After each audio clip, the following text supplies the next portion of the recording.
సాధారణంగా అంటే కమెడియన్స్కి కథ మొత్తం చెప్తుంటారా, ఓన్లీ క్యారెక్టరైజేషన్ చెప్తుంటారా? మీకంటే మీ ఇప్పుడు విషయానికి వస్తే కొంతమందికి కథ మొత్తం చెబుతారు, కొంతమందికి మాత్రమే వాళ్ళ క్యారెక్టర్స్ చెప్పి వదిలేస్తారని చెప్పేసి అంటారు. అవసరం ఉంటే కథ అంతా చెప్తారు.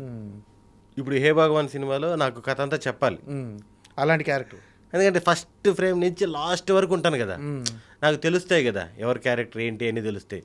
ఇది నెక్స్ట్ చేసే చాలా సినిమాల్లో మనం ఎక్కడో ఒక ఫ్లాష్ బ్యాక్లో మనది ఒక క్యారెక్టర్ అనుకోండి, మనకి సినిమా అంతా చెప్పాల్సిన అవసరం లేదు. ఒక డైరెక్టర్కి ఏమైపోద్ది అంటే కథ ఓకే, ఈ సినిమా స్టేజ్ మీదకి వచ్చే టయానికి 100 నేరేషన్లు అయిపోయి ఉంటాయి. సినిమా స్టార్ట్ అయ్యడానికి కూడా హీరోలకి, హీరోయిన్లకి, ఆ విలన్స్కి అన్నీ చెప్పుకుంటూ వస్తారు కాబట్టి అందరికి చెప్పడం కుదరదు. కాబట్టి మన పాత్రకు తగ్గట్టు వీడిది ఒక 5 రోజుల క్యారెక్టర్, 10 రోజుల క్యారెక్టర్, నీది ఇది అన్నట్టు చెప్తారు. ఫుల్ లెంత్ అయితే మాత్రం కథ కంప్లీట్గా చెప్తారు. నేను సుదర్శన్ ఎప్పుడైనా ఓన్లీ యాక్టర్గానే చూడటమా, ఏమైనా డైరెక్షన్ కానీ ఏమైనా వేరే?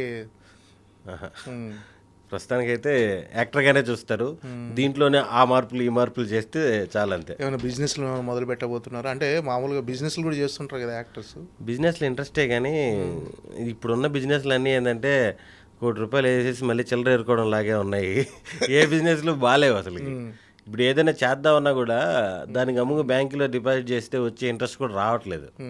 అంతే కదా, ఇప్పుడు ₹1,00,00,000 పెడితే కనీసం నెలకు ₹1,00,000 రావాలి కదా, లేవు. అదేదో గమ్ముగా అంత టెన్షన్ తీసుకునే బదులు బ్యాంకులో వేసి అదేదో ఇంట్రెస్ట్ తీసుకోవడం మేలేమో అనిపించే బిజినెస్లు ఉన్నాయి.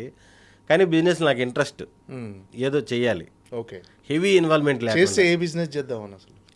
అంటే మామూలుగా మోటార్ ఫీల్డ్ నుంచి వచ్చాను కాబట్టి అది ఇంట్రెస్ట్ ఉంది, కానీ దానికి నేను సెట్ గాను, ఇప్పుడు ఉన్న దానికి సెట్ గాను, దానికి 100% వర్క్ చేయాలి. మోటార్ ఫీల్డ్ కూడా అందరికి కలిసి రాదు, మళ్ళీ ఇనుము కలిసి రావాలంటారు. రెస్టారెంట్స్ బిజినెస్ కానీ, ఈ రెస్టారెంట్ అంటే కంప్లీట్ రెస్టారెంట్, లేదంటే ఫుడ్ కోర్ట్లు కానీ ఏదైనా ట్రై చేయాలి ఫ్యూచర్లో.